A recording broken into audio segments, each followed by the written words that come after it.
আসসালামু আলাইকুম। আপনারা যারা সোনার হরিণের খোঁজে প্রবাসে বছর পর বছর হাড়ভাঙা পরিশ্রম করছেন, তাদের সবার মনের গভীরে একটাই স্বপ্ন থাকে, একটি সুন্দর ভবিষ্যতের জন্য নিজের দেশে ফেরা এবং নিজের পায়ে দাঁড়ানো। সেই কষ্টের জমানো টাকায় দেশে ফিরে কোন ব্যবসা বা কোন খামার শুরু করলে লাভজনক হবে, সেই চিন্তাই আমাদের আজকের আলোচনার কেন্দ্রবিন্দু। প্রবাসীদের চ্যালেঞ্জ ও খামার নির্বাচনের মূলনীতি। বিদেশ থেকে এসে খামার করার ক্ষেত্রে প্রবাসীরা দুটি প্রধান চ্যালেঞ্জের সম্মুখীন হন। প্রথমটি সময় ও নজরদারির অভাব। প্রবাসে থাকাকালীন দূর থেকে খামার পরিচালনা করা কঠিন। পুঁজি সুরক্ষা, কষ্টের জমানো টাকা যেন সঠিক খাতে বিনিয়োগ হয়। খামার নির্ধারণের মূলনীতি, সহজ ব্যবস্থাপনা। এমন খামার যা শুরু করা ও পরিচালনা করা অত্যন্ত সহজ, সেরকম খামার নির্বাচন করাই প্রধান মূলনীতি। স্থিতিশীল বাজার, যে পণ্যের বাজার মূল্য স্থিতিশীল এবং চাহিদা সারা বছর থাকে, এমন পণ্য নিয়ে খামার শুরু করাই সবচেয়ে লাভজনক হবে। সহনশীল জাত, যে জাতের পশু পাখি রোগ সহনশীল এবং ঝুঁকি কম, এমন জাত নিয়েই প্রবাসীরা খামার শুরু করলে সেটি লাভজনক হওয়ার সম্ভাবনা সবচেয়ে বেশি থাকবে। এবার আসি প্রবাসীদের জন্য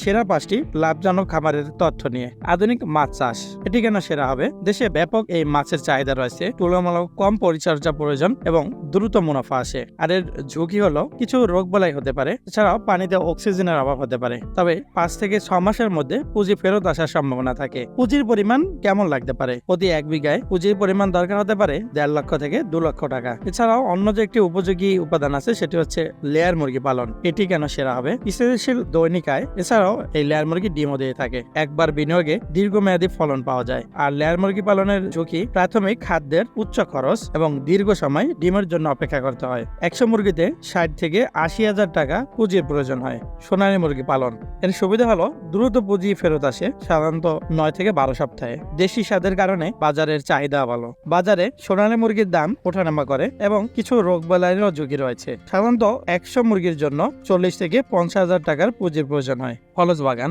যেমন পেয়ারা বা কুল, এককালীন বিনিয়োগের প্রয়োজন হয় এবং দীর্ঘমেয়াদী ফলন পাওয়া যায়। সাধারণত 5 থেকে 15 বছর পর্যন্ত ফলন পাওয়া যায় এবং এর পরিচর্যা সহজ। কিছু ঝুঁকিও রয়েছে, যেমন প্রাকৃতিক দুর্যোগ, ফলন আসতে 2-3 বছর অপেক্ষাও করতে হয়। আর এর জন্য পুঁজির প্রয়োজন 1.5 লক্ষ থেকে 2.5 লক্ষ টাকা। ছাগল পালন, বিশেষ করে ব্ল্যাক বেঙ্গল, মাংস ও চামড়ার উচ্চ চাহিদা রয়েছে, দ্রুত বংশবৃদ্ধি, পুঁজি দ্রুত বাড়ে আর রোগ সহনশীল। তবে এর কিছু ঝুঁকিও রয়েছে, যেমন প্রাথমিক পুঁজি মোটামুটি ভালোই প্রয়োজন হয়, এছাড়াও বিভিন্ন রকমের রোগ বালাইয়ের সম্মুখীন হতে হয়। আর এর জন্য 1.5 লক্ষ থেকে 2 লক্ষ টাকার পুঁজির প্রয়োজন হয়। এবার আসি লাভ ক্ষতি ও সঠিক ব্যবস্থাপনা কৌশল। আপনার বিনিয়োগের সর্বোচ্চ সুরক্ষা নিশ্চিত করতে হলে এই বিষয়গুলো মাথায় রাখতে হবে। যেমন পুঁজি সুরক্ষার কৌশল, ধাপে ধাপে বিনিয়োগ। কখনই একবারে সমস্ত পুঁজি বিনিয়োগ করবেন না, ছোট পরিসরে শুরু করুন, যেমন 50টি সোনালী মুরগি বা 10টি ছাগল, এবং অভিজ্ঞতা বাড়ার সাথে সাথে তা সম্প্রসারণ করুন। জৈব বা প্রাকৃতিক খাদ্য, খাদ্য খরচ কমানোর জন্য মুরগি বা ছাগল পালনে প্রাকৃতিক খাদ্য বা চারণভূমির ব্যবহার করুন।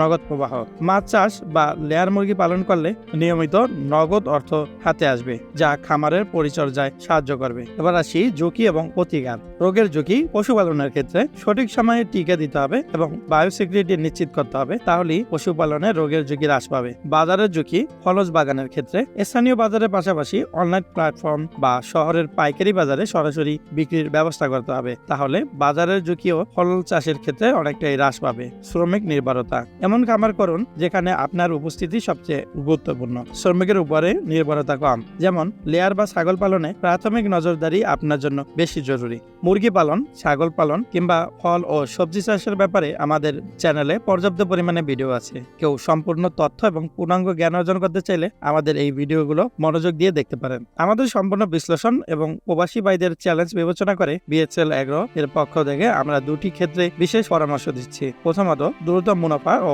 সহজ শুরু। যাদের পুঁজি কম এবং দ্রুত লাভের মুখ দেখতে চান, তাদের জন্য সোনালী মুরগি পালন সবচেয়ে ভালো, ঝুঁকি কম এবং লাভ স্থিতিশীল। দ্বিতীয়ত, দীর্ঘমেয়াদী স্থিতিশীল আয়। যারা একবার বিনিয়োগ করে নিশ্চিত থাকতে চান, তাদের জন্য ফলজ বাগান বা লেয়ার মুরগি পালন সেরা হবে। এটি আপনাকে নিয়মিত ও দীর্ঘমেয়াদী আয় দিবে। মনে রাখবেন, প্রবাসে যে কষ্ট করছেন, সেই একই মনোযোগ ও পরিশ্রম যদি এই মাটিতে দেন, তবে সাফল্য অনিবার্য। প্রিয় প্রবাস ফেরত ভাই ভাই ও বোনেরা, দেশের মাটি আপনার জন্য সেরা উপহার নিয়ে অপেক্ষা করছে। সঠিক পরিকল্পনা নিন এবং আপনার স্বপ্নের বাস্তবায়নে রূপ দিন। এই 5টি খামারের মধ্যে কোনটি আপনার জন্য সেরা মনে হলো তা কমেন্ট করে জানান, অথবা আপনার অন্য কোনো জিজ্ঞাসা থাকলে তাও প্রশ্ন করতে পারেন। আপনারা অবশ্যই কোনো বিষয়ে বিনিয়োগ করার পূর্বে ওই বিষয়ের উপরে পূর্ণাঙ্গভাবে তথ্য ও জ্ঞান অর্জন করে নেবেন এবং সম্ভব হলে ওই বিষয়ের উপরে বাস্তব অভিজ্ঞতাও অর্জন করে নেবেন। কারো পরামর্শ কিংবা ইউটিউব কোনো ভিডিও দেখে উৎসাহিত হয়ে হুট করে সেই কাজ শুরু করবেন না। ধীরে ধীরে অল্প অল্প পরিসরে শুরু করবেন এবং আস্তে আস্তে সেই খামারের পরিধি বাড়িয়ে নেবেন। তবে অবশ্যই নিজে আগে অভিজ্ঞতা নেবেন এবং তারপরে সেই খামার শুরু করবেন। আপনার আত্মীয় স্বজন, পরিবার কিংবা কর্মচারীদের উপরে নির্ভর করে যদি খামার শুরু করেন, তবে সেই খামারের সফলতার চেয়ে ব্যর্থতার গল্পই হয়তো বেশি। বিএসএল এগ্রোর সাথেই থাকুন, শিখুন এবং আপনার দ্বিতীয় ইনিংস শুরু করুন। আল্লাহ হাফেজ।